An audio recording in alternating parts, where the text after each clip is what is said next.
Hello மக்களே, இன்னைக்கு நம்ம பிக் மவுத் சீரிஸோட 7வது பாகத்தை தான் பார்க்க போறோம். போன பார்ட் வர பார்க்காதவங்க யாராவது இருந்தீங்கன்னா டிஸ்கிரிப்ஷன்ல இதோட பிளேலிஸ்ட் லிங்கை கொடுத்துருக்கேன். மறக்காம அதை பார்த்துட்டு அப்புறம் இந்த எபிசோட கண்டினியூ பண்ணுங்க, இல்லைனா கதை சுத்தமா புரியாது. போன பார்ட்டோட எண்டிங்ல அந்த டாக்டர் ஹானை மட்டும் கலட்டி விட்டு மற்ற 2 பேர் பெயில் வாங்கிட்டு போனதை பார்த்தோம். ஆக்சுவலா ஹீரோ அந்த பெயில் விஷயத்தை தடுக்கணும்னு தான் முயற்சி பண்ற மாதிரி காட்டினாங்க. ஆனா அங்கிருந்து அவங்க கிளம்புனதுக்கு அப்புறம் இவங்க வெளியே போறதே நம்ம ஹீரோவோட பிளான் தாங்கிற மாதிரி காட்டி செம்ம ட்விஸ்டோட முடிச்சிருந்தாங்க. இப்போ இந்த பார்ட்டோட ஸ்டார்டிங் சீன் ரிலீஸ் ஆக போற அந்த 2 பேரை வார்டனோட ஆபீஸ்ல வச்சு அவங்க கால்ல ட்ராக்கிங் பண்றதுக்கான ஒரு ஆங்க்லெட்டை மாற்றாங்க. இவங்க 2 பேரும் பெயில்ல போறதுனால வெளியூருக்குலாம் போகவே கூடாது, முக்கியமா இந்த ஆங்க்லெட்டை கலட்டவே கூடாது. மீறி இவங்க ஏதாவது இந்த ஆங்க்லெட்டை டேமேஜ் பண்ணிட்டாங்க அப்படின்னா 7 வருஷம் ஜெயிலு, அது போக 20 மில்லியனுக்கு மேல ஃபைன் கட்டணும். வார்டன் இந்த விஷயத்தெல்லாம் தெளிவா சொல்லி இப்போ இவங்களை வெளியே அனுப்புனதும் வெளியே வந்ததும் வராததுமா இந்த வக்கீல் இருக்கான் பாத்தீங்களா, அவனோட காலில் இருந்த ஆங்க்லெட்டை அவங்ககிட்ட வேலை பார்க்குறவனோட காலில் மாட்டி விட்டு பயப்பட சுதந்திரமா கிளம்பிடுது. போன பார்ட்ல நம்ம ஹீரோ இந்த ப்ரொஃபசர் கேஸ்ல உண்மையை சொல்லணும்னு அந்த டாக்டரை பயங்கரமா மிரட்டி ஆல்மோஸ்ட் ரெடி பண்ணி வச்சுட்டு இன்னொரு பக்கம் மொட்டை தாதாவால பிரச்சனை வரக்கூடாதுன்னு அவங்க கூடயும் ஒரு டீலை போட்டு வச்சிருந்தான். ஆனா கிளைமேக்ஸ்ல மொட்டை இவனுக்கே ரிவிட் அடிச்சு மொத்த பிளானையும் போட்டு கொடுத்துருந்துருக்க.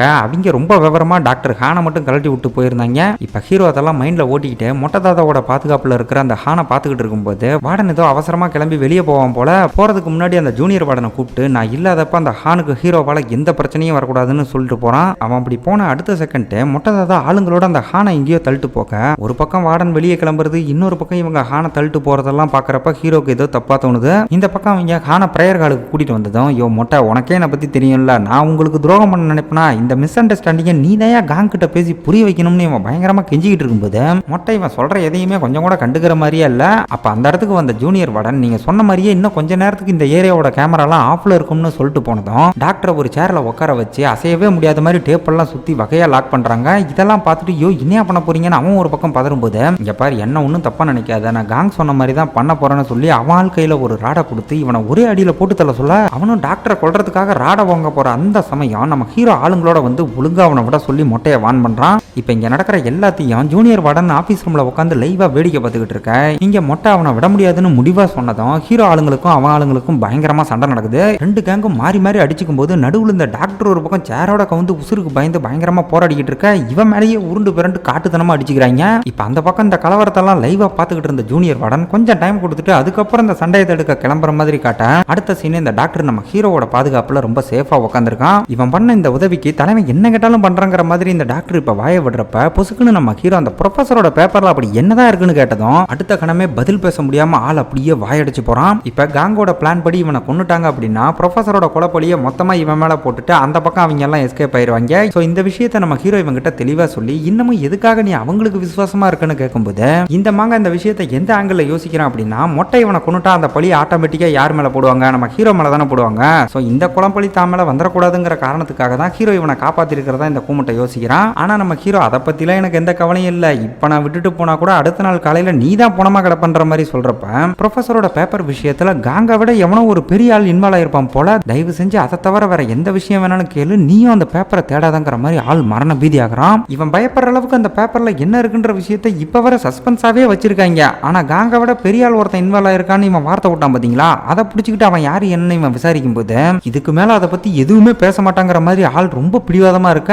அப்படியே அங்க கட் பண்ணி அந்த பக்கம் சண்டை அடிச்சுக்கிட்டாங்க பாத்தீங்களா. அந்த பக்கம் என்ன நடக்குது அப்படின்னு பார்த்தா எவன்லாம் மாறி மாறி அடிச்சுக்கிட்டானோ அவங்கெல்லாம் இப்ப ஒன்னா உட்காந்து மாத்தி மாத்தி மருந்து போட்டுக்கிட்டு இருப்பாங்க பாருங்க. இங்க தான் ஒரு செம்ம ட்விஸ்ட் ஓப்பன் ஆகுது. ஆக்சுவலா காங் சொன்னதா மொட்டை அந்த டாக்டரை கொலை பண்ண பார்த்தது, அதை தடுக்கிறன்னு நம்மால் உள்ள வந்து ஹான் முன்னாடியே இவங்களுக்குள்ள சண்டை போட்டுக்கிட்டது எல்லாமே நம்ம தலைவன் போட்ட பிளான் தான். பல முறை உயிர் பயத்தை காட்டியிருந்தாலும் அவன் அப்ரூவர் ஆவான்ற நம்பிக்கை இல்லைங்கிறதுனால தான் போன பார்ட்லயே மொட்டை தாதா கிட்ட யார் இங்க இருந்து முதல்ல ரிலீஸ் ஆவாங்கன்னு ஒரு பந்தயமும் வெளியே வந்ததுக்கு அப்புறம் அவன் லைஃபை செட்டில் பண்றதா ஒரு மிகப்பெரிய டீலையும் போட்டு வச்சிருந்தான். சோ மொட்டையும் அதுபடி இவனை உளவு பார்க்குற மாதிரி நடிச்சதுனால தான் அந்த 2 பேர் இவனை மட்டும் கழட்டி விட்டு பெயில் வாங்கிட்டு போயிருந்தாங்க. அதே நேரம் இப்ப இங்க நடந்த கலவரத்துல சர்ச்சில் ஒரு மேரி மாதா சிலை இருக்கும்ல, அந்த சிலை கீழே விழுந்து உடஞ்சு போயிருந்திருக்கும். அதை பார்த்துட்டு மொட்டையோட ஆளுங்கெல்லாம் இந்த அளவுக்கு பண்ணிருக்க வேண்டாம்னு சொல்றப்ப எப்பா இந்த அளவுக்கு பண்ணதுனால தான் அந்த டாக்டரை நம்ப வைக்க முடிஞ்சதுன்னு நம்ம ரூம் லீடர் பெருசு விளக்கம் கொடுக்குறாரு. நம்ம ஹீரோ தான் உண்மையான பிக் மூவ்ஸ்னு அவன் போட்ட டீலை நம்பி தான் மொட்டை இவ்வளவு பெரிய வேலையெல்லாம் செஞ்சிருந்திருக்கான். இப்ப கூட ஹீரோ அந்த இடத்துக்கு வந்ததும் இவங்களுக்குள்ள இருக்கிற டீலை ஞாபகப்படுத்தி அது மட்டும் நடக்காம போனா உன கொல்லாம விட மாட்டேன்னு வார்னிங் கொடுக்க அதெல்லாம் கண்டிப்பா நடக்கும், நீங்க எதை பத்தியும் கவலைப்படாதீங்கன்னு குருட்டுத்தனமா வாக்கு கொடுக்குறான். இதுக்கடுத்து மொட்டை அங்கிருந்து கிளம்புனதுக்கு அப்புறம் டாக்டரை வெளியே விட்டு இருந்தாலே நம்ம மிரட்டினதுக்கு பயந்து கோர்ட்ல வாக்குமூலம் கொடுத்துருந்துருப்பானே, எதுக்காக அவனை உள்ள இருக்க வச்சீங்க, உங்க பிளான் தான் என்னன்னு ஜெரி வந்து இவங்கிட்ட விசாரிக்க இது மூலமா தலைவன் உண்மையான பிக் மவுஸுக்கு ஏதோ பெரிய ட்ராப்பை செட் பண்ணி இருந்திருப்பான் போல. இப்ப அவனுக்கு சவால் விடுற விதமா அவன் அனுப்பின கார்டை பார்த்துட்டு அவனை இது உன்னோட டேர்ன்ரா வாடா உன வச்சு செய்யறங்கிற மாதிரி வில்லத்தனமா யோசிச்சுட்டு அங்க இருந்து கிளம்புறான். அடுத்ததான் அங்க நம்ம ஹீரோயின் ஒரு பக்கம் டாக்டரோட பொண்டாட்டி கழுத்துல இருக்கிற லாக்கெட்டுக்குள்ள தான் ப்ரொஃபஸரோட பேப்பர் இருக்குன்னு கண்டுபிடிச்சிருந்தால அதை அவகிட்ட இருந்து வாங்குறதுக்காக நம்ம தகப்பனும் வக்கீல் ஃப்ரெண்டும் அவ வீடு தேடி போயிருந்திருக்க. வீடு பூட்டி இருந்திருக்கமோ அங்க இருந்தே நம்ம ஹீரோயினுக்கு கால் பண்றாங்க. இங்க ஹாஸ்பிட்டல்ல இருக்கிற நம்ம ஹீரோயின் அவளோட பேரண்ட்ஸ் அப்புறம் ஃப்ரெண்ட்ஸ் வீட்ல எல்லாம் தேடி பாருங்கன்னு சொல்லிட்டு இருக்கும்போதே இவளோட வார்டுல இருக்கிற ஒரு பேஷண்ட் ரொம்ப சீரியஸா இருக்காங்கன்னு மைக்ல அனௌன்ஸ்மெண்ட் வர இவளும் காலை கட் பண்ணிட்டு அடிச்சு பிடிச்சு போய் அங்க பார்த்தா ஆல்மோஸ்ட் அந்த பேஷண்ட் சாகர ஸ்டேஜ்ல இருக்காரு. அந்த இடத்துல டாக்டர் அப்புறம் அந்த சீனியர் நர்ஸ் எல்லாம் கூட இருக்காங்க. சிபிஆர் பண்ணா இப்ப கூட அந்த பேஷண்ட்டை காப்பாத்தலாம். இவளும் அதை புரிஞ்சுக்கிட்டு ஏதாவது பண்ணுங்கயான்னு கெஞ்சாத குறையா சொன்னா அந்த பேஷண்டோட ஒய்ஃப் டிஎன்ஆர் அக்ரிமெண்ட்ல சைன் பண்ணி பணம் வாங்கிட்டதா சொல்லி எதுவுமே பண்ணாம அப்படியே வேடிக்கை பார்க்கறாங்க. இதனால கொஞ்ச நேரத்திலேயே அந்த பேஷண்ட் இவங்க கண் முன்னாடியே இறந்து போக அதை பார்த்து அவங்க ஒய்ஃப் எதுவும் பண்ண முடியாம பயங்கரமா துடிக்கிறா. என்னடா மனசாட்சியே இல்லாம இப்படி இருக்கீங்கன்ற மாதிரி ஹீரோயின் ஒரு பக்கம் பதறிக்கிட்டு இருக்கா. டாக்டரும் அந்த சீனியர் நர்ஸும் கொஞ்சம் கூட ஈவு இறக்கமே இல்லாம டெத் டைமை குறிக்கிறது அது போக சில ரீடிங்ஸ் எல்லாம் எடுக்கிறதுன்ற வேலையை உம்மரமா பார்த்துக்கிட்டு இருக்காங்க. இதுக்கப்புறம் அந்த பேஷண்டோட இறுதி சடங்குக்கான ஏற்பாடு எல்லாம் நடந்துகிட்டு இருக்கிற இடத்துக்கு நம்ம ஹீரோயின் போகும்போது ஜென்ரலா அவங்க வழக்கப்படி பாடியை புதைக்கணும். ஆனா அப்படி பண்றதுக்கு பதிலாக அந்த பேஷண்டோட ஒய்ஃப் எரிக்கிறதுக்கான ஏற்பாடுகளை பண்ணி வச்சிருந்திருக்க. ஏன் இப்படி பண்ணுன்னு அவங்க சொந்தக்காரங்க சில பேர் அவகிட்ட சண்டை போட்டுக்கிட்டு இருக்காங்க. ஆக்சுவலா இதுக்குமே காரணம் இவ போட்ட அந்த டிஎன்ஆர் அக்ரிமெண்ட் தான். இவங்க வழக்கப்படி புதைக்கணும் அப்படின்னா அதுக்கு ப்ராப்பரா அட்டாப்சி ரிப்போர்ட்லாம் வாங்கி சப்மிட் பண்ணணும். ஆனா அந்த அக்ரிமெண்ட்ல பேஷண்டோட அட்டாப்சி ரிப்போர்ட்டை தரமாட்டோங்கிற மாதிரி ஹாஸ்பிட்டல் ஒரு பாயிண்ட் ஆட் பண்ணியிருந்திருக்க. அதனால தான் வேற வழி இல்லாம எரிக்கிறதுக்கான ஏற்பாடு பண்ணி வச்சிருக்கிறதா இந்த பொண்டாட்டிகாரி சொல்லிட்டு இருக்கா. இப்ப இதை கேட்டதும் அட்டாப்சி ரிப்போர்ட்டை தரமாட்டேங்கிறாங்க அப்படின்னா ஹாஸ்பிட்டல் ஏதோ ஒரு விஷயத்தை மறைக்க பாக்குறாங்கன்றத புரிஞ்சுக்கிட்டு பேஷண்டோட பிளட் சாம்பிளை டெஸ்ட் பண்ணி பார்த்தா அவங்களோட சாவுக்கான காரணத்தை கண்டுபிடிச்சிடலாம்ல. சோ அந்த விஷயத்தை கண்டுபிடிக்கிறதுக்காக தகப்பனுக்கு ஃபோன் பண்ணி ஃபாரன்சிக் டிபார்ட்மெண்ட்ல தெரிஞ்சவங்க யாராவது இருக்காங்களான்னு தெரிஞ்சுக்கிட்டு நேரா ஹாஸ்பிட்டலுக்கு போறா. இப்ப ஹீரோயின் யாருக்கும் தெரியாம அந்த பேஷண்டோட பாடி இருக்கிற இடத்துக்கு போய் அவரோட பிளட் சாம்பிளை எடுக்கணும். ஆனா இவளோட கெட்ட நேரம் வழக்கம் போல அந்த செக்யூரிட்டி கேமரா மூலமா இவ போயிட்டு இருக்கிறத பார்த்துட்டா. இந்த பக்கம் நம்ம ஹீரோயின் என்னமோ பயந்து அந்த பேஷண்டோட பிளட் சாம்பிளை எடுத்துறா. ஆனா வெளியே வரும்போது கரெக்டா நம்ம மேயர் பொண்டாட்டி அப்புறம் அந்த சீனியர் நர்ஸும் கூடவே செக்யூரிட்டிலாம் வந்து வகையா இவளை லாக் பண்ணிட போச்சுடா. மறுபடியும் இவங்க கிட்ட சிக்கிக்கிட்டான்னு நினைச்சுக்கிட்டு இருந்த சமயம் நம்ம ஹீரோயின் ரொம்ப விவரமா அந்த பிளட் சாம்பிளை வேற எங்கேயோ மறைச்சு வச்சுட்டு வந்திருப்பா போல. இந்த முறை இவங்களுக்கும் செம பல்ப் ஆகுது. ஆக்சுவலா நம்ம மேயர் பொண்டாட்டி நல்லவளா கெட்டவளாங்கிறதே நமக்கு கொஞ்சம் குழப்பமா தாங்க இருக்கும். இந்த இடத்துல ஏதோ ஒன்று நடக்குதுங்கிற விஷயம் நம்ம மேயர் பொண்டாட்டிக்குமே தெரியும். ஆனா அதுல பெருசா நம்ம இன்வால்வ் ஆகிக்க வேண்டாம்னு அவளே ஒதுங்கி இருக்கிற பட்சத்துல இவளை சந்தேகப்படுறது மட்டும் இல்லாம அதே விஷயத்த நம்ம ஹீரோயின் திரும்ப நோண்டிக்கிட்டு இருக்கவும் கூடிய சீக்கிரம் அவளை வேலையை விட்டு தூக்கி ஆகணுங்கிற மாதிரி இப்ப மேயர் கிட்ட அவ புலம்பிக்கிட்டு இருக்க. ஹீரோயின் ஒரு பக்கம் நம்ம ஹீரோவை ரொம்ப நம்புறது, இன்னொரு பக்கம் நம்ம ஹீரோ தான் பிக் மவுஸா இல்லையாங்கிற ஒரு சந்தேகம் போயிட்டு இருக்குல்ல. அந்த விஷயம் கூடவே நம்ம ஹீரோ ரொம்ப அதிகாரமா இவங்கிட்ட ஹெல்ப் பண்ண முடியுமா முடியாதாங்கிற மாதிரி கேட்டான் பாத்தீங்களா. அந்த விஷயத்தெல்லாம் மேயர் போட்டு ரொம்ப தீவிரமா யோசிச்சுட்டு இருக்காரு. இவரை பொறுத்தவரை இவருக்கு வந்து அந்த ப்ரொஃபசர் பேப்பரை கண்டுபிடிச்சே ஆகணும். சோ அதுபடி பாக்குறப்ப ஹீரோயின் அதை நோக்கி ரொம்ப தீவிரமா போயிட்டு இருக்கிறதுனால அவளுக்கு ஹெல்ப் பண்றது மட்டும்தான் இவளோட கான்செப்டா இருக்குன்றது என்னுடைய கணிப்பு. இப்ப அந்த பக்கம் நம்ம ஹீரோயின் திரும்ப அந்த பாடி இருக்கிற இடத்துக்கு போய் ஒளிச்சு வச்ச பிளட் சாம்பிள் எடுத்துக்கிட்டு வரும்போது லிப்ட்ல வரப்ப திடீர்னு எவனோ ஒருத்தன் லிப்ட் மேல குதிச்சதும் இவளுக்கு பயங்கரமா அள்ளு கிளம்பி வெளியே வர முடியாம தடுமாறிட்டு இருக்கா. அப்ப எவனோ மாஸ்க் போட்ட ஒருத்தன் லிப்டோட மேல் கூரையை ஓட்ட போட்டுக்கிட்டு உள்ள வந்து இவளை பயங்கரமா அடிச்சு கொல்ல பாக்குறப்ப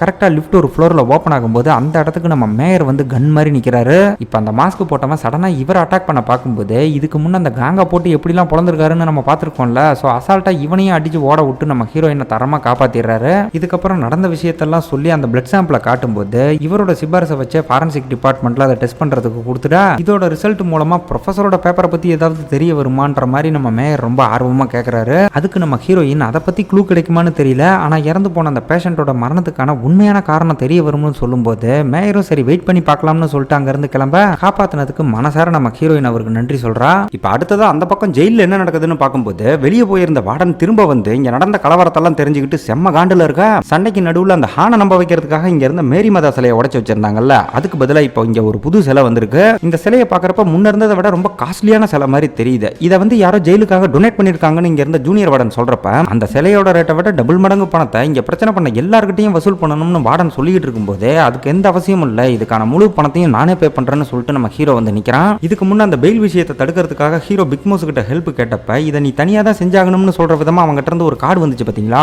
அந்த கார்டை இப்ப கையில் எடுத்து இப்ப உன்னோட முறை இது நான் உனக்கு வச்ச ட்ராப்னு மனசுக்குள்ளேயே நினைச்சுக்கிட்டு அதை பைபிளுக்குள்ள வைக்கிறப்ப இதே இடத்துல இன்னொரு பக்கம் பாதிரியாரெல்லாம் உட்காந்து பாவ மன்னிப்பு கொடுக்குற இடம் இருக்கு பாத்தீங்களா. அந்த இடத்துக்குள்ள யாரோ வர மாதிரி தெரிஞ்சதும் தலைவனுக்கு அப்படியே பக்குன்னு தூக்கி போட்டுரும். இந்த இந்த பக்கம் நம்மால் ஒருவேளை அது உண்மையான பிக் மவுஸா இருக்குமோன்னு செம்ம பதட்டத்தில் இருக்கும்போது அந்த பக்கம் இருக்கிற நபர் உங்க பாவங்கள் எதுவா இருந்தாலும் கடவுளால் அதை மன்னிக்கப்படும்னு சொல்லி படக்குன்னு கதவை திறக்க எவன்டா அதுன்னு பார்த்தா நம்ம ரூம் லீடர் பெருசு தாங்க வந்து இவனை பிராங்க் பண்ணியிருக்காரு. கொஞ்ச நேரத்தில் இவனுக்கே கதி கலங்கி போச்சு. இப்போ ஹீரோ அந்த உண்மையான பிக் மவுஸுக்கு ஏதோ ஒரு ட்ராப்பை செட் பண்ணியிருக்கான். இவனோட கணிப்பு என்னன்னா மேபி அந்த உண்மையான பிக் மவுஸ் ஏன் இந்த ஜெயிலுக்குள்ள இருக்கிற ஒரு நபரா இருக்கக்கூடாதுன்னு ஒரு கணிப்பு இருக்க. இந்த கணிப்பு சரிங்கிற விதமா அந்த பக்கம் இவன் ஒரு கார்டை வச்சுட்டு வந்தான் பார்த்தீங்களா, அதை எடுக்கிறதுக்காக யாரோ ஒரு கைதி அந்த பாவ மன்னிப்பு குண்டை நோக்கி போற மாதிரி காட்டுறாங்க. அடுத்த நாள் இவன் விறுவிறுன்னு போய் அந்த கார்டு இருக்கான்னு செக் பண்ணி பார்க்கறப்ப இவன் வச்ச கார்டு அந்த இடத்துல இல்லங்கவும் கையில ஒரு புக்கோட வெளியே வந்து அங்க புதுசா வச்சிருக்கிற மேரி மாதா சிலையை தான் ஒரு மாதிரி பார்க்கறான். ஆக்சுவலா இந்த மேரி மாதா சிலையை நம்ம வக்கீல் ஃப்ரெண்டு மூலமா ஜெயிலுக்கு டொனேட் பண்ண வச்சதே நம்ம ஹீரோ தான். இது போக கையில இருந்த புக்குக்குள்ள ஒரு கேமராவை வச்சு அதை வேற சீக்கிரட்டா உள்ள கொண்டு வந்திருந்திருக்க. வக்கீல் ஃப்ரெண்ட் இதெல்லாம் எதுக்காகடா பண்றேன்னு கேட்கும்போது அந்த சிலைக்குள்ள ஏற்கனவே சீக்கிரட்டா ஒரு கேமராவை செட் பண்ணியிருக்கிறதாவும் இதெல்லாம் உண்மையான பிக் மவுஸை கண்டுபிடிக்கிறதுக்காக தான் பண்ணிட்டு இருக்கேன்னு சொன்னதும் அதை கேட்டு நம்ம வக்கீல் ஃப்ரெண்டே ஒரு செகண்ட் மிரண்டு போறான். ஸோ பிக் மவுஸுக்காக இவன் வச்ச ட்ராப் இதுதான். இப்போ நேரம் அந்த மேரி மாதா சிலைக்கிட்ட போய் அதுல இருந்த மெமரி கார்டை எடுத்து ஃப்ரெண்டுக்காரன் கொடுத்துட்டு போன அந்த போன்ல போட்டு செக் பண்ணி பார்க்கறப்ப அதுல யாரோ உள்ள வந்து அந்த கார்டை எடுத்துட்டு போற மாதிரி தெளிவா ரெக்கார்ட் ஆயிருக்கு. அது யாருன்னு தெரிஞ்சுக்கிறதுக்காக வீடியோவை இன்னும் கொஞ்சம் வேகமா ஃபார்வர்ட் பண்ணி பார்க்கும்போது தலைவனே ஒரு செகண்ட் மிரண்டு போற மாதிரி ஒரு சம்பவம் நடக்குது. ஏன்னா அந்த வீடியோல வந்திருக்கிறது யாருன்னு பார்த்தா இவன் கூட எப்பவுமே விசுவாசமா தெரிஞ்சுக்கிட்டு இருப்பான் பாத்தீங்களா ஜெரி, அந்த பயபல தான் பாவ மன்னிப்பு கொண்டுக்குள்ள வந்துட்டு போயிருக்கான். இப்போ அந்த மேட்டர் தெரிஞ்சதும் அவனை தனியா பாத்ரூம்க்கு கூட்டு வர ஹீரோ உனக்கு 3 சான்ஸ் தான் தருவேன், அதுக்குள்ள நான் உன்னை கொல்லாம இருக்கிறதுக்கான காரணத்தை சொல்லுன்னு சொல்லும்போது அவன் ஒரு பக்கம் பயங்கரமா பீதியாக்கி நான் ஏதாவது தப்பு பண்ணிட்டேனா அது இதுன்னு என்னென்னமோ சொல்லி 2 சான்ஸை மிஸ் பண்ணிடுறான். ஃபைனலா கடைசி சான்ஸ்ல ரொம்ப தீவிரமா யோசிச்சு நான் அந்த பாவ மன்னிப்பு குண்டுக்குள்ள போய் அந்த கார்டை எடுத்தனே அதுல ஒருவேளை கோவமா இருக்கீங்களோ அது சும்மா நான் ஒரு ஆர்வத்துல பண்ணது, இதுக்கெல்லாம் நான் சாகணுமாங்கிற மாதிரி ஆள் பயங்கரமா பதறான். அப்ப ஹீரோ எதுக்காக அந்த டரோட் கார்டை எடுத்தேன்னு லாக் பண்ணும்போது ஐயோ அண்ணன் நான் சத்தியமா அதை எடுக்கவே இல்லை, சும்மா எடுத்து பார்த்துட்டு திரும்ப அங்கேயே வச்சுட்டு வந்துட்டேன்னு சொல்ல அப்பயும் ஹீரோ நம்பிக்கை வராம அவனை முறைச்சிக்கிட்டே இருக்கவும் அண்ணன் உங்களுக்காக நான் என் உயிரியே கொடுப்பேன், தயவு செஞ்சு என்ன நம்புங்க, நான் அதை சத்தியமா எடுக்கவே இல்லைன்னு ஆள் பயங்கரமா கதறான். இப்ப இது மூலமா இவன் பிக் மவுஸ் இல்லைன்னு தெரிஞ்சாலுமே தேவையில்லாம அந்த பைபிள்குள்ள இருந்த கார்டெல்லாம் எடுத்து பார்த்தான் பாத்தீங்களா, அந்த கடுப்புல நம்ம ஹீரோ ஒழுங்கா இங்க இருந்து வெளியே போயிருன்னு விரட்டி விட்டு திரும்பவும் அந்த வீடியோ எடுத்து தான் செக் பண்ணி பார்க்கறான். அப்படி அதை செக் பண்ணி பார்க்கும்போது ஒரு அரை மணி நேரம் வீடியோ மட்டும் மொத்தமா ஸ்கிப் ஆகி இருந்திருக்க. இது ஒரு எடிட்டட் வீடியோன்னு புரிஞ்சுக்கிட்டு தலைவன் பயங்கரமா ஷாக் ஆகுறான். தென் அதே நேரம் கரெக்டா நம்ம ஹீரோயின் இருந்து போன் கால் வர அந்த பக்கம் என்ன நடந்திருக்கு அப்படின்னு பார்த்தா இதுக்கு முன்ன அந்த காங்க மிரட்டுறதுக்காக இறுதி சடங்குக்கு அனுப்புற பூவை நம்ம ஹீரோ அவன் பொண்டாட்டிக்கு அனுப்பி வச்சிருந்தான்ல, அதே பூக்கள் பிக் மவுஸ் கிட்ட இருந்து நம்ம ஹீரோயினுக்கு இப்ப கிஃப்டா வந்திருக்கு. இந்த பூக்கள் கூடவே ஒரு டரோட் கார்டும் வந்திருக்கு. அதை நம்ம ஹீரோயின் போட்டோ எடுத்து அனுப்புவோம். இந்த பக்கம் ஹீரோ அதை ஓபன் பண்ணி பார்க்கறப்ப ஒரு ஜோக்கர் கார்டு வந்திருக்கு. இதை பார்க்கும்போதே ஹீரோ செட் பண்ண ட்ராப்பை அந்த பிக் மவுஸ் ஏற்கனவே கண்டுபிடிச்சிட்டான்ற விஷயம்லாம் நம்மளால புரிஞ்சிக்க முடியுது. அண்ட் இந்த பூக்களை அனுப்பி இதுக்கப்புறம் இந்த மாதிரி நடந்தா ஹீரோயினை கொன்னுருவன்னு வான் பண்ணது மட்டும் இல்லாம நீ ஒரு வடிகட்டின முட்டாள்னு ஜோக்கர் கார்டையும் அனுப்பி இவனை மொக்க பண்ணி பயங்கர மாஸ் காட்டியிருக்கான். இப்ப இந்த சிலைக்குள்ள கேமரா இருக்கிற விஷயம் வந்து பாத்தீங்கன்னா நம்ம ஹீரோ உள்பட ஹீரோயின், ஃப்ரெண்டுகாரன், அப்புறம் தகப்பன் இவங்க 4 பேருக்கு மட்டும்தான் தெரியுங்கிறதுனால இவங்களை தாண்டி எப்படி பிக் மவுஸுக்கு தெரிஞ்சிருக்கும்னு மண்டகாஞ்சி போய் அந்த இடத்த விட்டு குழப்பத்தோட வெளியே வரான். அப்ப அந்த இடத்துல இவனுக்காக வெயிட் பண்ணிக்கிட்டு இருந்த ஜெரி, நீ உண்மையான பிக் மவுஸ் இல்ல, பிக் மவுஸ் கிட்ட இருந்து கார்டு மூலமா வர ஆர்டரை ஜஸ்ட் நீ நிறைவேற்றிக்கிட்டு இருக்க, அப்படிதானு கரெக்டா லாக் பண்ண. தம்பி உசுரோட இருக்கணும்னா யார்கிட்ட என்ன பேசுறோங்கிறத பார்த்து பேசணும் ஹீரோ சமாளிக்க பாக்குறான். ஆனா ஹீரோ தான் பிக் மவுஸ்னு தெரிஞ்சதுல இருந்து இவன் மேல எவ்வளவு பக்தியோட இருக்கான், இவனுக்காக என்னெல்லாம் பண்ணிருக்கான்றத நாமளே பார்த்திருக்கோம்ல. சோ ஜெரி இதுக்கெல்லாம் கொஞ்சம் கூட அசராம அது யாருன்னு சொல்லு, அவரை பார்த்தே ஆகணும், அதுதான் என்னோட வாழ்நாள் லட்சியம்னு சொல்லும்போது பிக் மவுஸை பார்த்தீங்கன்னா அப்புறம் என் வாழ்க்கை மாதிரியே உன் வாழ்க்கையும் நரகமாயிரும்னு நம்ம ஹீரோ சொல்றான். இதுக்கடுத்து அந்த பக்கம் காங்கோட வீட்டில் ரிலீஸ் ஆன அந்த 2 அக்யூஸ்டையும் காட்டும்போது அந்த இடத்துக்கு நம்ம ப்ராசிக்யூட்டர் வந்ததும் இவங்க கேஸ் கோர்ட்டுக்கு வரப்போது இல்ல, அதை எப்படி நடத்தலாம்னு இவங்களுக்குள்ள ஒரு ஸ்ட்ராட்டஜி டிஸ்கஷன் போய்கிட்டு இருக்க இவங்க எல்லாரையும் உடனே ஒரு தியேட்டருக்கு வர சொல்லி காங்கோட தாத்தா கிட்ட இருந்து ஒரு மெசேஜ் வருது. பெருசு இந்த மாதிரி என்ஆர் ஃபாரம்ல இருக்கிற எல்லா மெம்பர்ஸையும் அடிக்கடி வர வச்சு தியேட்டர்ல அவங்களோட குடும்ப சரித்திரத்தை காட்டுறது யூஸ்வலா நடக்கிற விஷயம் தான். இப்ப கூட இவங்க எல்லாரும் அந்த இடத்துக்கு அசம்பிள் ஆகிறப்ப அந்த இடத்துக்கு நம்ம மேயர் பொண்டாட்டியோட வந்ததும் அவரை பார்த்து கொஞ்சம் ஓவரா தான் நக்கல் பண்றாங்க. அப்ப பெருசோட செக்ரட்டரி வந்து இவங்க எல்லாரையும் உள்ள கூட்டிட்டு போக இந்த என்ஆர் ஃபாரம் எப்படி வளர்ந்துச்சு, ஆரம்பத்துல இருந்து இதுக்கு யாரெல்லாம் தோல் கொடுத்தாங்கன்ற விஷயம் எல்லாம் ஸ்லைடா ஓடிட்டு இருக்கு. இங்க பெருசை தவிர நம்ம மேயர் பொண்டாட்டி அப்புறம் அந்த 2 அக்யூஸ்ட்லாம் இருக்காங்க பாத்தீங்களா, அவங்களோட தாத்தாவும் ஒரு காலத்துல இந்த பெருசோட நின்று இந்த என்ஆர் ஃபாரம் பயங்கரமா வளர்த்திருப்பாங்க. இப்ப அவங்களோட போட்டோலாம் ஷோ ஆகிறப்ப அதுல இவங்கெல்லாம் சின்ன பசங்களா இருக்கிறத பார்த்து சந்தோஷப்படுறது மட்டும் இல்லாம அவர் தான் என்னோட தாத்தா, அவர் தான் என்னோட தாத்தான்னு சொல்லி ரொம்ப பெருமைப்படுறாங்க. இவங்க இந்த மாதிரி பெருமைப்படுறதுல எந்த தப்பும் இல்லைங்க. ஆனா நடுவுல அந்த காங்கோட பொண்டாட்டி என்ன பண்றான்னா நம்ம கம்யூனிட்டிக்கும் மேயருக்கும் தான் எந்த சம்பந்தமும் இல்லையா, அப்படி இருக்க அந்த ஆளு இங்க என்ன பண்றாருன்னு கொஞ்சம் நக்கலா கேட்கும்போது இந்த பெயில்ல வந்து அக்யூஸ்டுங்க 2 பேர் இருக்காங்கல்ல, அவங்க பெயில்ல வந்ததுக்கே நம்ம மேயர் தான் காரணம். ஆனா அந்த நன்றி கொஞ்சம் கூட இல்லாம ரொம்ப தரக்குறவா பேசி அவங்களுக்குள்ள பயங்கரமா சிரிச்சுக்கிட்டு இருக்கா. அது நம்ம பெருசோட காதுல விழுந்துருச்சு போல. அப்படியே திரும்பி ஒரு முறப்பா இருப்பாருங்க. அவ்வளவுதான், அம்புட்டு பேரும் கப் சிப்புன்னு பயந்து போய் சைலண்ட் ஆயிடுறாங்க. என்னதான் பெருசு ஒரு பக்கம் சப்போர்ட் பண்ணாலும் இவங்க இந்த மாதிரி பேசுறதெல்லாம் கேட்டு நம்ம மேயரோட பொண்டாட்டி பயங்கரமா ஃபீல் பண்ண மனுஷன் அதெல்லாம் கொஞ்சம் கூட கண்டுக்காம அவளுக்கு ஆறுதலா சிரிச்ச முகத்தோட இருக்காரு. இப்ப அடுத்தடுத்து அந்த ஸ்லைடு ஓடிக்கிட்டு இருக்கிறப்ப இந்த ஒட்டுமொத்த என்ஆர் ஃபாரமும் வளர வளர்றதுக்கு ஒரு முக்கியமான ஃபேமிலி தான் காரணம்னு ஒரு போட்டோ வருது. அப்ப அந்த போட்டோல ஒரு பெரியவர், ஒரு பையன், அவரோட மருமக கூடவே பேரனும் இருக்கிற மாதிரி காட்ட, அதை பார்க்கும்போது நம்ம மேயரோட ஃபேஸ்ல சின்னதா ரியாக்ஷன் மாறுறதை நம்மளால பார்க்க முடியும். எதனால இந்த போட்டோவை பார்த்து மனுஷன் ஒரு மாதிரி ஃபீல் ஆகிறாரு அப்படின்னு கேட்டீங்கன்னா, அந்த போட்டோல இருக்கிற சின்ன பையன் வேற யாருமே இல்லைங்க, நம்ம மேயர் தான். இந்த விஷயம் அங்க இருக்கிற காங்கோட தாத்தாக்குமே தெரியாதுன்னு தான் நினைக்கிறேன். ஃபைனலா இந்த ஷோ முடிஞ்சதுக்கு அப்புறம் பெருசு முன்னாடி வந்து, இப்போ நீங்க போட்டோல பார்த்த மக்கள் தான் அரும்பாடு பட்டு என்ஆர் ஃபோரமா உருவாக்குனாங்கன்னு கொஞ்சம் பெருமையா சொல்லும்போது, காங்கோட பொண்டாட்டி வாயை வச்சுக்கிட்டு சும்மா இல்லாம, நாங்க தான் உங்களை விட இதை பெட்டரா கொண்டு போயிட்டு இருக்கோமே, அப்புறம் எதுக்கு இதெல்லாம் எங்கள்கிட்ட போட்டு காட்டிக்கிட்டு இருக்கீங்கன்னு கேட்டதும், இருக்கிற பிரச்சனை போதாதுன்னு இவ வேற ஏழ்றைய கூட்டுறாளேன்னு காங்க ஒரு பக்கம் பதறி போறான். இவ பேசுனதை கேட்டு இப்ப பெருசே ஒரு பக்கம் காண்டாகி, உங்களை மாதிரி இளவட்டங்களுக்குலாம் எங்க கஷ்டத்தோட அருமை தெரியாதுன்னு அவரோட ஃபேண்ட் அப்படியே லைட்டா தூக்கி காட்டுறாரு. அப்ப அவரோட ஒரு காலுக்கு பதிலாக பிராஸ்தட்டிக்லுக்கு பொருத்தி இருக்க, அதை காங்கே இப்பதான் ஃபர்ஸ்ட் டைம் பாக்குறான் போல. அவன் உள்பட அங்க இருந்து 50 பேரும் அதை பார்த்து மிரண்டு போறாங்க. ஆக்சுவலா இந்த பெருசு ஒரு காலத்துல ராணுவத்துல வேலை பார்த்துட்டு போர்ல இவரோட கால் போனதுக்கு அப்புறம் தான் வெளியே வந்து இந்த மாதிரி கம்பெனியை ஸ்டார்ட் பண்ணி இருந்திருக்காரு. சோ வெறும் ஒத்த காலை வச்சு இவரால் இவ்வளவு சாதிக்க முடிஞ்சதுக்கு காரணமே இங்க இருக்கிற இவங்களோட பேரண்ட்ஸ் தான். ஆனா இதுல இவருக்கு என்ன வருத்தம் அப்படின்னா, அவங்களுக்கெல்லாம் பிள்ளையா பிறந்துகிட்டு இவங்க எல்லாம் இவ்வளவு மக்கா இருக்காங்க பாத்தீங்களா, அதை இவரால் கொஞ்சம் கூட ஏத்துக்கவே முடியல.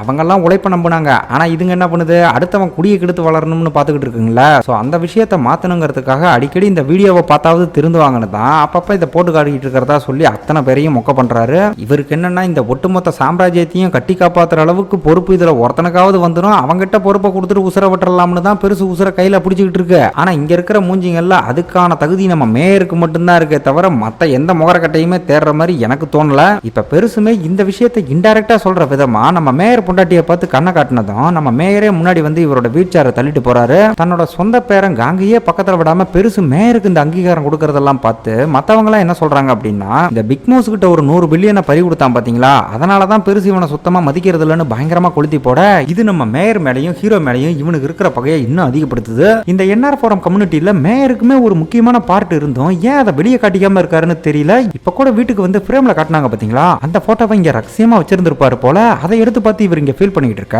அப்படியே அங்க கட் பண்ணி கொலை காண்டில் இருக்கிற அந்த காங்க தான் காட்டுறாங்க. இருந்த டென்ஷனுக்கு எங்கேயாவது போய் மண்டைய பிச்சுக்கோன்னு பார்த்தா இங்க வந்து குடி கூத்துன்னு பொண்ணுங்களோட சேர்ந்து ஜாலியா கூத்தடிச்சுட்டு இருக்கான். இது வந்து பாத்தீங்கன்னா இவனுக்குள்ள இருக்கிற டென்ஷனை மறைக்கிறதுக்காக தான் இப்படி பண்ணிக்கிட்டு இருக்கான். ஆனா இதை புரிஞ்சிக்காம ப்ராசிக்யூட்டர் வந்து இன்னையே அந்த ப்ரொஃபஸரோட கொலக்கேஸ் வேற ட்ரையலுக்கு வரப்போகுது, நீ என்னன்னா இங்க ஜாலியா இருக்குன்னு சொல்லும்போது, எல்லாத்துக்கும் காரணம் அந்த பிக் மவுஸ் தான், அவன் பண்ண வேலையால தான் அந்த பெருசு பெண்ணை கொஞ்சம் கூட மதிக்க மாட்டேங்கிறான்னு ஆள் பயங்கர கோவப்படுறான். அப்ப இந்த ப்ராசிக்யூட்டர் கூட இப்படி டென்ஷன் ஆயிட்டே இருக்கிறதுக்கு பதிலா பேசாம அந்த 100 பில்லியனை கண்டுபிடிக்க ஏதாவது பண்ணுங்கன்னு சொல்லும்போது, இப்போதைக்கு நம்ம ஹீரோ தானே பிக் மவுஸ், சோ அவன் ஜெயில இருக்கிறவரை அந்த பணத்தை என்னால கண்டுபிடிக்க முடியாதுங்கிற மாதிரி சொல்ல, ஒருவேளை அவனை வெளியே கொண்டு வந்தா உங்களால அதை கண்டுபிடிச்சிட முடியுமான்னு கேட்டதும் காங் இதை கொஞ்சம் கூட சீரியஸாவே எடுத்துக்கல. ஆனா ப்ராசிக்யூட்டர் அது தன்னால முடியுங்கிற மாதிரி கொஞ்சம் அமைதியா இருக்கும். ஏதாவது பிளான் இருக்கான்னு அவனும் கொஞ்சம் ஆர்வமா கேட்கும்போது, இந்த ஆள் ஏற்கனவே நம்ம ஹீரோக்கு ஏதோ ஸ்கெட்சை போட்டுட்டு தான் வந்திருப்பான் போல. இப்ப கையில இருந்த பேக்கை மட்டும் காட்ட அப்படியே அங்க கட் பண்ணி ஜெயில என்ன நடக்குதுன்னு காட்டுறாங்க. இங்க டைனிங் ஹால்ல நம்ம ஹீரோ தனியா உட்காந்து சாப்பிட்டுட்டு இருக்கும்போது, அங்க வந்து நம்ம ரூம் லீடர் பெருசு எப்பவும் இவன் கூடயே இருக்கிற ஜெரி இப்ப தனியா போய் வேற டேபிள்ல உட்காந்து சாப்பிட்டுட்டு இருக்கிறத பார்த்ததும் நேரா விறுவிறுன்னு அவங்கிட்ட போய், டே என்னடா மேட்ரு, உனக்கும் பிக் மவுஸுக்கு ஏதாவது பிரச்சனையான்னு விசாரிக்கிறாரு.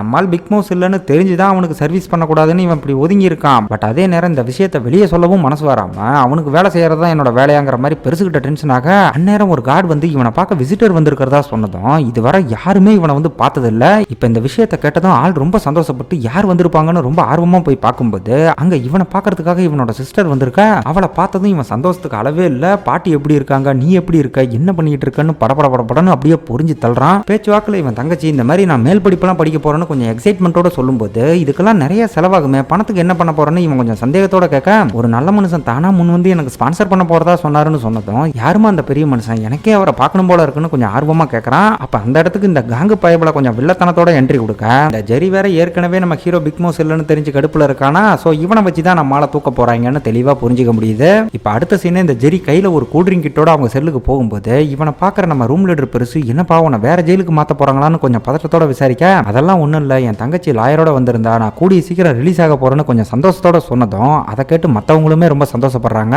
இந்த நல்ல விஷயத்தை கொண்டாடுற விதமா கையில கொண்டு வந்த கூல்ட்ரிங்கை ஜெரி எல்லாத்துக்கும் டிஸ்ட்ரிபியூட் பண்ணிட்டு, அதுல ஒரு பர்டிகுலர் பாட்டில மட்டும் எடுத்துட்டு போய் நம்ம ஹீரோ கையில கொடுக்க, இதுவரை இவன் பண்ண எல்லா உதவிக்கும் நன்றி சொல்லி, இதுக்கப்புறம் நீ திரும்ப இந்த இடத்துக்கு வரவே கூடாது, ஒழுக்கமா இருக்கணுங்கிற மாதிரி நம்ம ஹீரோ இவனுக்கு அட்வைஸ் பண்றான். அப்ப இவனுமே எந்த தப்பும் பண்ண மாட்டான்னு சொல்லிட்டு அவன் திங்ஸ் எல்லாம் பேக் பண்ணிக்கிட்டு இருக்க, அந்நேரம் நம்ம ஹீரோ அந்த கூல்ட்ரிங்க்ஸை குடிக்கவும், அதை பார்க்கும்போது இவனுக்கு கொஞ்சம் கில்ட்டியா ஃபீல் ஆகுது. இதுக்கப்புறம் அடுத்த நாள் ரிலீஸ் ஆகி ஜெரி ஜெயில விட்டு வெளியே வரப்ப, இங்க தான் இந்த காங்கோட இவன் என்ன பேசணும் அப்படிங்கறத நமக்கு காட்டுறாங்க. காங்க அந்த கூல்ட்ரிங்க் பாட்டில இவங்கிட்ட கொடுத்து அதை நம்ம ஹீரோவை குடிக்க வைக்கணும்னு சொல்லும்போது, என்னால யார் முதுகுலையும் குத்தி கொலலாம் பண்ண பண்ண முடியாதுன்னு சொல்லியிருக்கான். அப்ப காங் இவன் தங்கச்சிக்கு பணம் கொடுத்த விஷயத்தெல்லாம் சொல்லி என்னோட 100 பில்லியன் அவங்ககிட்ட மாட்டிக்கிட்டு இருக்கு, அப்படி இருக்க நான் ஏன் அவனை கொல்ல போறேன், இதை குடிச்சா ஜஸ்ட் பயங்கரமான ஒரு வயிறு வலி தான் வருமே தவிர ஆள்லாம் சாக மாட்டான்னு சொல்லி கொடுத்துருக்க. அதுக்கப்புறம் தான் ஜெரி இந்த கூல்ட்ரிங்கை கொண்டு போய் நம்ம ஹீரோ கிட்ட கொடுத்துருந்துருக்கான். இப்ப காங் சொன்ன மாதிரியே ஹீரோ அந்த பக்கம் வயிற்று வலியில பயங்கரமா துடிச்சுக்கிட்டு இருக்க. இங்க ஜெரி ஒரு பக்கம் ஹீரோக்கு ஏதாவது ஆயிருமோன்னு கொஞ்சம் டென்ஷனா இருக்கும் போதே அந்த இடத்துக்கு நம்ம ஹீரோயினும் தகப்பனும் நம்மளால பாக்குறதுக்காக வந்துடுறாங்க. அதே சமயம் ஜெயிலுக்குள்ள இருந்து நம்மளால ஏத்திக்கிட்டு ஆம்புலன்ஸ் வெளியே வந்து இவங்களை கிராஸ் பண்ணி போக இதுக்கு மேல அந்த கில்ட்டி ஃபீலிங்கை தாங்க முடியாம இந்த மாதிரி ஆம்புலன்ஸ்ல போறது நம்ம ஹீரோ தாங்கிற விஷயத்தை ஜெரி அவங்க கிட்ட சொல்லிடுறான். இப்ப அதை கேட்டதும் ஹீரோயின் ஒரு பக்கம் என்னாச்சா ஏதாச்சான்னு பதறும்போது அதெல்லாம் ஒரு பிரச்சனையும் இல்ல, சாதாரண வயிற்று வலிதான்னு சொல்லி 3 பேருமே ஒன்னா அந்த ஆம்புலன்ஸை ஃபாலோ பண்ணி போக வண்டி ஹாஸ்பிட்டல் போறதுக்கு பதிலாக வேற ரூட் எடுத்து போகவும் விடா வண்டியான்னு சொல்லி தகப்பன் வெறித்தனமா அந்த ஆம்புலன்ஸை விரட்டி போறாங்க. தென் அந்த ஆம்புலன்ஸை மடக்கினதுக்கு அப்புறம் உள்ள இருக்கிற போலீஸ்காரங்க இவங்களை தடுக்க பார்க்கும்போது இந்த மாதிரி நான் இவனோட ஒய்ஃப் தான், அதோட நான் ஒரு நர்ஸும் கூடன்னு சொல்லி ஹீரோயின் விவரமா அவ வேலை பார்க்குற ஹாஸ்பிட்டலுக்கு கொண்டு போயிட அந்த இடத்துல நம்ம ஹீரோக்கு நல்லபடியா ட்ரீட்மெண்ட் நடக்குது. சரியான சமயத்தில் நம்ம ஜெரி மட்டும் தகவல் கொடுக்கல அப்படின்னா இவங்களால ஹீரோவை காப்பாத்திருக்க முடியாதுல்ல. அதனால அவனுக்கு இப்ப நன்றி சொல்லி எப்ப அவன் பேர் என்னன்னு விசாரிச்சா இவனால தானே இப்ப ஹீரோக்கு வயிற்று வலி வந்திருக்கு, சோ அதனால அப்படியே அவனோட பேரை மாத்தி வேற பேரை சொல்லி சமாளிக்கிறான். அப்ப நம்ம ஹீரோயின் கையில இருந்த கொஞ்சம் பணத்தை அன்போட அவன்கிட்ட வலுக்கட்டாயமா கொடுத்து இப்பதானே ரிலீஸ் ஆயிருக்கீங்க, போய் உங்க குடும்பத்தோட சந்தோஷமா இருங்கன்னு சொல்லி வழி அனுப்ப அந்த பக்கம் மயக்கத்தில் இருக்கிற நம்ம ஹீரோ ரூமுக்கு வந்த ஒரு போலீஸ்காரன் அவனுக்கே தெரியாம அவன் கைரேகையை ஏதோ ஒரு ஃபார்ம்ல வச்சுக்கிட்டு நேரா அதை கொண்டு போய் காங் கிட்ட கொடுக்குறான். அப்ப அது எந்த மாதிரியான ஃபார்ம் அப்படின்னு பார்த்தா தலைவனை லீகலா வெளியெடுக்கிறதுக்காக பெயில் ஃபார்ம்ல தான் கையெழுத்து வாங்கியிருக்காங்க. இப்ப காங் அந்த போலீஸ் கிட்ட நம்ம ஹீரோயினை பத்தி விசாரிக்கும் போது அவ இன்னும் ஹாஸ்பிட்டல்ல தான் இருக்கான்னு சொன்னதும் அவ இருக்கிற வரை எதுவும் பண்ணிடாதீங்க, அவ ரொம்ப டேஞ்சரான ஆளுன்னு சொல்லிட்டு அவன் அங்க இருந்து கிளம்புறான். இப்ப அந்த பக்கம் மருமகனை பார்க்கணும்னு நம்ம தகப்பன் ரொம்ப நேரமா போராடிட்டு இருந்தா பாவம் அந்த மனுஷன் அங்க இருந்த போலீஸ்காரங்க உள்ளேயே விட மாட்டேங்கிறாங்க. இவரும் நம்மளால பாக்குறதுக்காக எவ்வளவோ போராடி பாக்குறாரு, ஆனா அவங்க ரூல்ஸ் அது இதுன்னு பேசி கொஞ்சம் ஓவரா முரண்டு பிடிக்க இவங்க ரூல்ஸ் இவருக்கு வேணா அப்ளை ஆகுமே தவிர இங்கேயே நர்ஸா வேலை பார்க்குற நம்ம ஹீரோயினுக்கு அப்ளை ஆகாது இல்ல. சோ அவ இப்ப அந்த இடத்துக்கு மெடிசனோட வந்ததும் வேற வழியே இல்லாம உள்ள விடுறாங்க. இப்ப ஹீரோ கிட்ட தனக்கு என்ன ஆச்சு எதனால வயிற்று வலி வந்துச்சுன்னு விசாரிக்கும் போது வழக்கம் போல போதை பொருளை கொடுத்து தான் சேட்டை பண்ணியிருந்திருப்பாங்க போல. கடைசியா நீ என்ன சாப்பிட்டன்னு கேட்டதும் கரெக்டா நம்ம ஹீரோ ஜெரி கொடுத்த ஜூஸை தான் நினைச்சு பாக்குறான். இதுக்கப்புறம் ஹீரோயின்ட்ட ரொம்ப ஃபீல் பண்ணி இந்த மாதிரி பழையபடி நம்மளால ஒரு நார்மலான லைஃபை வாழ முடியுமான்னு ஏக்கத்தோட கேட்கும்போது அதை பத்திலாம் கவலைப்படாத, உன்னால கண்டிப்பா இதுல இருந்து மீண்டு வர முடியும்னு ஆறுதல் சொல்றா. அப்ப வெளியே இருந்த போலீஸ்காரங்க வேற சும்மா டைம் ஆச்சுன்னு குடைச்சல் கொடுத்துக்கிட்டே இருக்கவும் ரெஸ்ட் எடுக்க சொல்லிட்டு இவ சைலண்டா வெளியே வந்துடுறா. இதுக்கப்புறம் அடுத்த நாள் இவன் கொஞ்சம் ரெக்கவர் ஆனதுமே திரும்ப ஜெயிலுக்கே ஷிஃப்ட் பண்றதுக்காக கூட்டிட்டு வரும்போது சடனா போலீஸ்காரங்க இவனுக்கு மயக்க மருந்து கொடுத்து மட்டையாக்க பாக்குறாங்க. அப்ப ஹீரோவும் தப்பிக்கிறதுக்காக ஏதோ ட்ரை பண்றான், ஆனா 2-3 பேர் சேர்ந்து அமுக்கும் போது எதுவும் பண்ண முடியாது இல்ல. சோ வழக்கம் போல இவனை மட்டையாக்கி ஜிசோங் மெடிக்கல் சென்டர்னு வேற ஒரு இடத்துக்கு ஷிஃப்ட் பண்றாங்க. இந்த மெடிக்கல் சென்டரோட செட்டப் எல்லாம் வச்சு பார்த்தா ஏதோ மனுஷங்களை வச்சு ஆராய்ச்சி பண்ற கொடூர இடம் மாதிரி தெரியுது. அது போக இது நடுக்காட்டுக்குள்ள வேற இருக்க தலைவன் தொக்கா மாட்டிக்கிட்டான்னு நம்மளால புரிஞ்சுக்க முடியும். இப்ப இங்க இருக்கிற ஒரு மலைமாடு ஏதோ தோல்ல துண்டை போட்டு போற மாதிரி நம்மளால தூக்கிட்டு அங்க இருந்த ஒரு ரூம்குள்ள போக அப்படியே கட் பண்ணி இந்த இடத்துல இந்த எபிசோட முடிக்கிறாங்க. இதுக்கப்புறம் ஹீரோ இந்த இடத்துல இருந்து எப்படி தப்பிக்க போறான், இன்னொரு பக்கம் அந்த பிக் மோஸை எப்படி கண்டுபிடிக்க போறாங்கிறதெல்லாம் நம்ம அடுத்தடுத்த எபிசோட்ல பார்க்கலாம். இந்த வீடியோ உங்களுக்கு பிடிச்சிருந்தா மறக்காம லைக் பண்ணுங்க, ஷேர் பண்ணுங்க, சேனலையும் சப்ஸ்கிரைப் பண்ணுங்க. நம்ம சப்ஸ்கிரைபரோட சேர்த்து இந்த வீடியோவை பார்த்துக்கிட்டு இருக்கிற அனைத்து மக்களுக்கும் என்னோட இனிய ஆங்கில புத்தாண்டு நல்வாழ்த்துக்கள். தேங்க்யூ.